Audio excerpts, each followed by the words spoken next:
company to show consumers their FICO scores. And here in California, he also led a key privacy initiative. Can you please give them both a very warm welcome to the stage?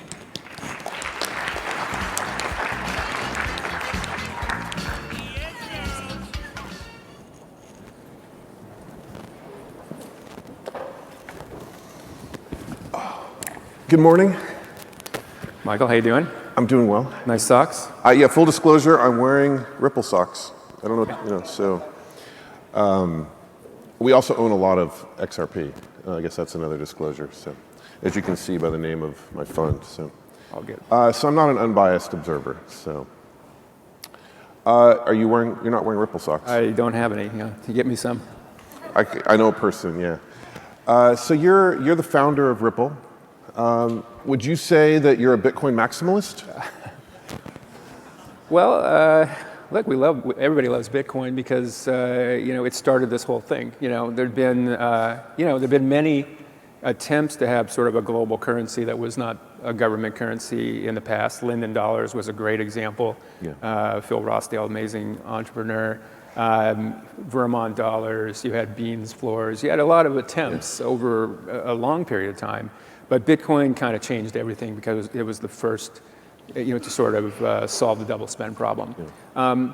So I think we all owe a great deal of debt to Bitcoin. However, I think it's important to have different technologies that try to solve different problems and maybe do it in a different way. You took that question that it was a joke and just segued perfectly into, yeah. So please, tell us about why XRP is important. Yeah, well, I think, for one, when we looked at Bitcoin, we thought, could we do something maybe that improved upon it? And one of the big things was the energy consumption. We're here in an area that is suffering from some pretty horrendous, consequences of climate change.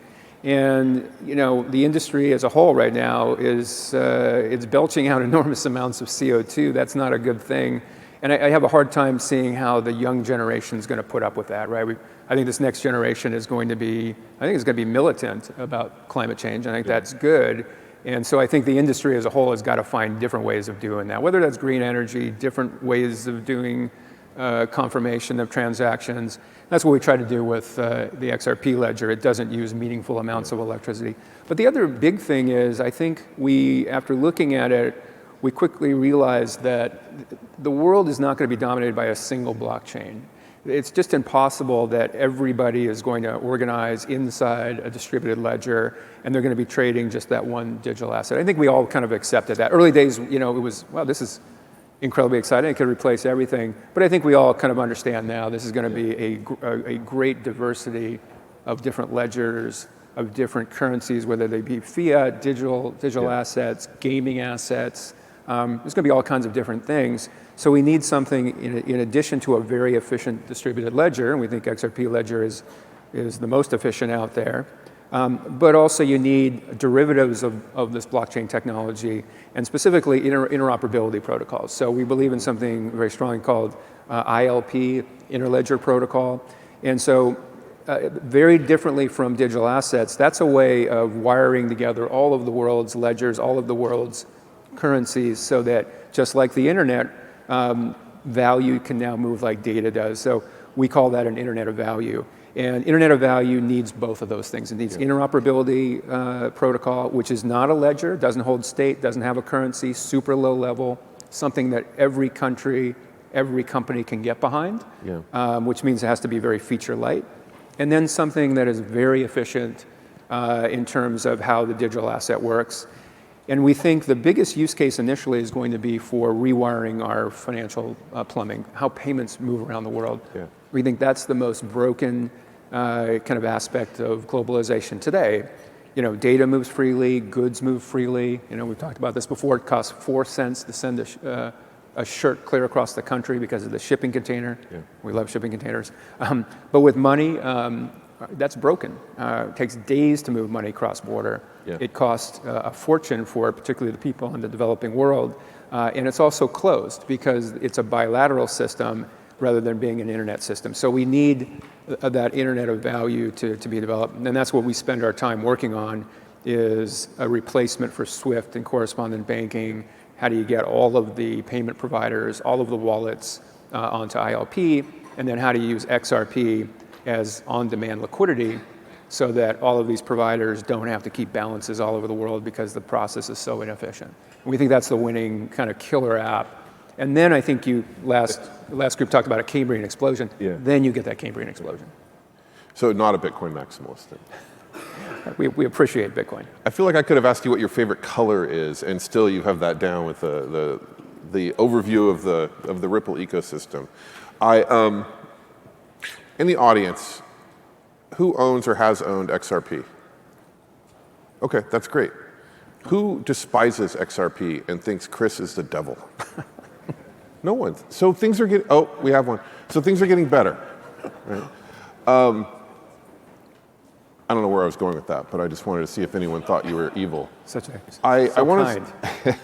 We don't have a ton of time. I know you just did a much longer interview in Berkeley where you got into more of your personal history. I want to make sure we talk about a couple of things that are very important to you personally. And one of the things you've talked to me about is your personal desire to end child pornography in the world, and that you have a project that you're working on with other people. And I want to give you a chance to sort of talk about that and explore it a little bit, and also how Ripple can play a part. Well, we give all credit to an organization called Thorn, which is an amazing organization, won the TED Audacious Award this last year, Thorn. Incredible group of folks. And what they're trying to use technology as a solution for what is basically a technology problem that's getting worse, and it's the proliferation of child sexual abuse material. I know it's a very difficult topic, but it's something I think we all have to address. And why that's relevant to crypto is that you're increasingly seeing, one, the material is skyrocketing right now. Yeah. And that's, obviously that's terrible. Through encrypted apps, right? Yeah, it's Tor, obviously, which is a very important technology for privacy. And this is the problem, right? We've got to get more privacy in the world. Yeah. And we've got heroes in crypto working on that. Zuko, who founded Zcash. Yeah. That was awesome. I mean, because they are working on privacy, which we need more of that to end this problem of surveillance and hacking. Absolutely, you need that. But at the same time, you see this kind of explosion of this horrible material, and we just have to solve both of those things, right? Yeah. So without breaking encryption. Without breaking encryption, and of course now the world is moving to more end-to-end encryption and communication. Everybody agrees that's going to create another explosion in the sharing of material. So, but this position somehow that you either have privacy and all this abuse, or you end abuse and you have no privacy, that's like unacceptable. We have all these geniuses in the room here in this industry. Yeah. We've got to figure this out. I think there are ways of doing that. There are a lot of people working on that, but I think that can be accomplished. And it's important to crypto because right now the payment vehicle of choice for this material is crypto. It used to be credit cards, that was shut down. Then it was barter, and now it's increasingly crypto. Yeah. There's some good news in that if we all kind of get together on solving it. There's a great company called Chainalytics. We all know, we've invested in it. Phenomenal people, and they are catching these people because they're looking at the use of crypto in this material, and actually it's tipping off authorities to what's going on. So again, I think crypto could be the good guys here.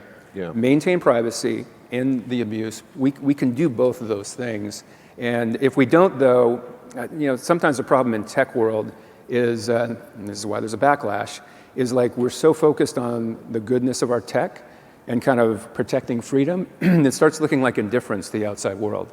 Yeah. And then you see the backlash happening with regulators and clamping down. It's kind of what's happening, with Facebook, for example. And I think if we get ahead of it by working with Thorn and also working with EFF on protecting privacy, that's on the other side. What's the EFF's position on Thorn? They're both great, and we love EFF. Are they against it now, or are they working with Thorn? They're increasingly, I think both sides know that these are both priorities. Yeah. So my hope, and we're trying to increasingly get those kinds of folks working together. Yeah. Because it's only when those, good people on both sides are working together. Yeah. We can solve this.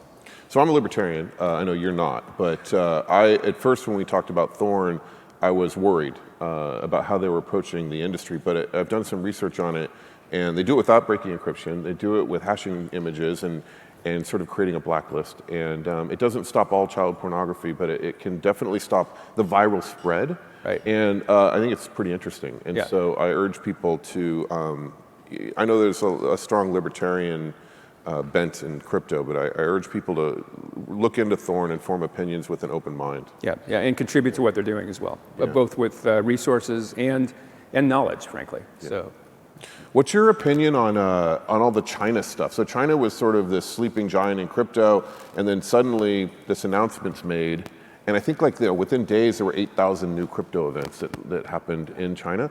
How does that affect your strategic thinking around Ripple and XRP and opportunities there? it's another phenomenal move. I mean, this is big news. In some ways, the Facebook news, even though it created some headwinds, it's big news because it's a big organization saying that this is critically important technology. And I think now with China's move, putting that on the list of critical technologies right up there with AI and quantum computing, that's huge. I think it probably is a watershed moment. I think what it means, though, is obviously the U.S. regulators have got to step up. I think they're doing a pretty good job, but we haven't. Wait. Got to give them credit. It's hard. Okay, so it's hard work. Let's take the statement of we think the U.S. regulators are doing a pretty good job. Let's wrap that up and let's put that over here for one moment, right? Let's continue with China, but I want to just come back to that. This is being recorded, so they are going to see all that. So, because they're bastards. I mean, they really. I think we have a difference of opinion on the U.S. regulatory ability and willingness to do a good job. But back to China, yeah. Well, at the same time, though, the U.S. leads. I have to say they have led in the whole internet revolution. Internet revolution, which was awesome because they didn't mess it up. We could have gone either way, though. There was a critical moment in '97 when they laid out a framework, and that's kind of what you need here, and we haven't done that yet. So, but the other difference, though, is finance is just way more complicated. Than when we're just dealing with data, right? It's way more complicated. Words can do so much, money can buy bullets, right? So it's the consequences are more severe. So I get that, I respect it's a really hard thing, but we've got to step it up. And with China's announcement now, I think we're really in danger of falling behind and sending more companies abroad or sending, kind of cutting out the U.S. from even dealing with the U.S. And, that would be absolutely tragic. So. But the good news is I think the administration gets that. Yeah. And we got to make our cases. We've opened an office in D.C. I think we all have to have a place there. You think the administration gets that? I think so. I think this administration is pro-innovation. Yeah. You think he understands it? Well, I think the let's take that one and let's put that one over here as well. But back to China, what's the Ripple opportunity? And I don't know, have you done deals with banks in China? Is it over more through Hong Kong, or is there some opportunity here for Ripple and for XRP to have a bigger footprint in China like it has in Korea, for example? Yeah, no, absolutely. It's a market that we're absolutely committed to. You have to be committed in the long term, and I think you also have to go in with a very neutral. Yeah. This cannot be something that is trying to be dictating how things are going to work. Yeah. Right. So it's got to be very neutral, and it's got to be shown as being positive. And in my view, this technology for China is very positive because it would make it easier for other countries to use the RMB, for example. Yeah. And I actually think, and this is the same situation for the U.S. and for Europe, I think blockchain technology, once you have an internet of value, the big four get stronger. The big four currencies, right? The USD, the Euro, the Yen, and RMB, because now they're easier to get throughout the world. And I think that's very positive for China. It's very positive for the US, very positive for Europe. And I think that's the case you have to go in making. But you can't come in there and try to say, hey, we're here to disrupt you or something like that. Got to get rid of that stupid disruption word. It's just for good. So, sorry. All right. All right, let me pick up one of these guys over here. So let's bring this over where the SEC is doing a good job. Now, I understand that you didn't say the SEC. You said U.S. regulators are doing, what did you say? You said that they are. They're working hard. They're working hard. They're working hard. There's a lot of cross currents here. There are a lot of bad guys. There's a lot of good stuff going on. What's the good stuff? It's hard to tell. Well, rewiring the financial system of the world. Getting an internet of value is a fundamentally good thing. That's good stuff in crypto. What's good stuff for the world? The regulators, if you took it, they understand that. I think they understand that our SWIFT correspondent banking is antiquated. It's broken. We need a new system. God, you are just so on point. You are just so important. You got right back into Well, but everybody understands, no, I think. look, it's a fair point. No, the ad networks that run the internet as we know it, that I think everybody wants to throw that out, and web monetization through blockchain technologies is a solution there. But you would agree that the SEC is the single greatest evil in stopping the U.S. from being competitive in crypto. You would say that, right? I'm going to take back your socks. Let's put this back over there. I know you can't say things that I can say but I know how you really feel about that. But the Trump gets it. This is his own. Okay. I'm sorry. I'm not going to go too deep into this. I did not say that. So actually, I'm going to put the Trump one back over there. We're not going to talk about that. But you have to admit, though, this is the best fintech environment we've ever had. So you're a big Trump supporter. What I support is not too much regulation, right? Otherwise, sometimes you try to go after the big banks. The big banks are fine. They got a ton of money, a ton of lawyers, and you end up crushing all the entrepreneurs. And we saw that after the financial crisis. Peer-to-peer lending, for example, could have been an amazing kind of new type of bank. And frankly, I think it got crushed by things that came out of the financial crisis. That's a bummer.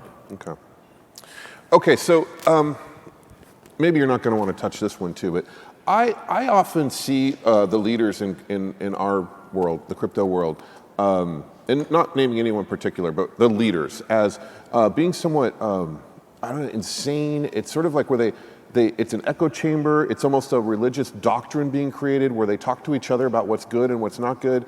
But it seems like very little real world sort of discussions are happening with customers. And I think, and again, you can agree or disagree with that. Ripple clearly talks to customers, banks, users every day. What are your thoughts on like the state of crypto sort of as a religion in general? Yeah, I mean, this is, talking to people around Silicon Valley, it can make you feel very smart and powerful, and like we're just so much better than all these idiots, and that's where we do go wrong. I mean, it's fun. This is a fun environment that we all live in around here, but it can't be an echo chamber. There's nothing more humiliating than going out and talking to customers and hearing what they really think, or how little they think, or how much they don't care, or what does this mean for my daily life, the bottom line. And we need to do that all the time. So once you start, living in the world of your customers, boy, that really changes, what your priorities are, and getting that product market fit. Of course, you have to do that. And it's really hard, and it is humiliating, especially when you're a startup that is, no one's heard of, and you got to go in there, and you got to take 100 no's to get your one yes. But it's so important. I think it's important for every startup. And in crypto, you're right. I think that has been kind of the way we rolled on a lot of things, and we have to break out of that. You talked about in the first part of your answer, you talked about like how sometimes we feel like we're gods in technology and in crypto, and you said the little people, but the little people are the ones that actually are the people. And if we're not talking to them and we just assume what they want, you end up with bullshit. I mean, you end up with nonsense, right? And so, I was thinking, we have to solve problems. We have to sell cars? We have to solve problems. The bottom line, you have to. Which Ripple does. People use XRP today to move money cross-border every day, and across the country and all of that. And people know Bitcoin has a use case. But I was thinking about like ETH and like what ETH does, and we hold a lot of ETH and we love it, and we love Vitalik and we love the whole team. That's awesome. But it's like, what is ETH's use case right now? And the only real answer is DeFi, which is great. But as far as I can tell, DeFi is mostly used by crypto holders right now to lend their crypto to other crypto holders to borrow to get into leveraged transactions in crypto. And that's fantastic, but it's completely not bringing new people into the ecosystem as far as I can tell. And I don't know, do you have thoughts on that, or am I just, Well, I mean, I had a general thought on kind of, how is crypto actually going to be used? And you're right on Bitcoin. I think it has really carved out this area of stored value, and that works. It does, as a store of value. I think with XRP around things like web monetization, convincing content creators, there's a great company called Coil, which I think, they're out with Coil, customers yeah. every day, and the customers are responding.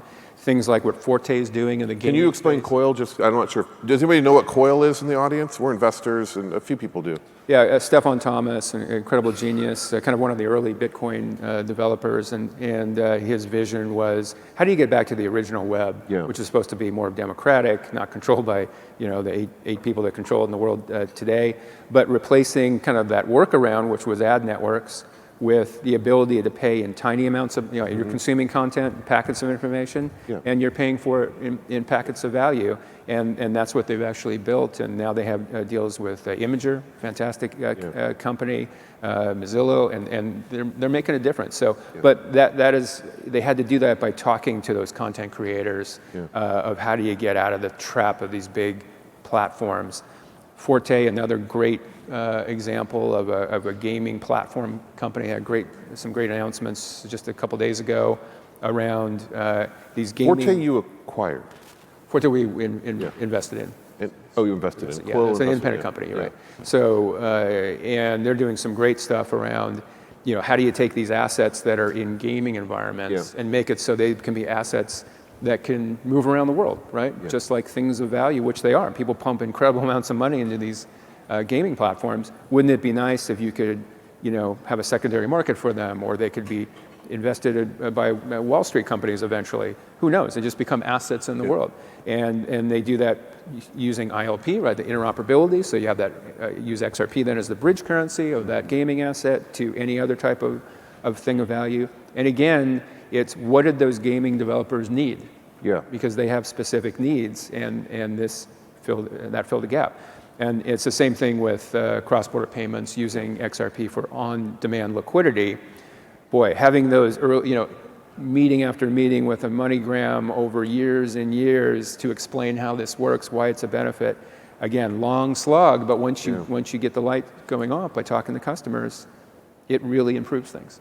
If people, I didn't think about this before, but Ripple has made a number of investments in this space. If people in this audience, there's developers here, they want to build in the ecosystem, how do they go about contacting, who at Ripple is sort of in charge of looking at these new companies and deals? Is it Ethan Beard, or is it Ethan Beard is a phenomenal guy. Used to kind of a key guy at the Facebook early platform, Android platform over with Google, and just a phenomenal guy. Runs Spring, which is sort of an in-house venture group? Yeah, effectively, and also supporting folks in the ecosystem and trying to make tools that make it easier to use ILP and the XRP ledger. And they're doing some great work there. So encourage anybody to seek out what Ethan is doing. And what's Ethan's phone number? Do you know his phone number off there? I assume on the website there's some way to. I know I can get in touch with them if there's people. Isn't it on the back of your shirt? It's well, I think that's it. I appreciate your time. I think what we agreed on is that the SEC's evil. And I don't know, I think the other thing was that everybody is crazy in this industry, right? Except that's it. No. I think it's time to go. Thank you, Chris. Thanks for your time. Okay, thank you. Thank you.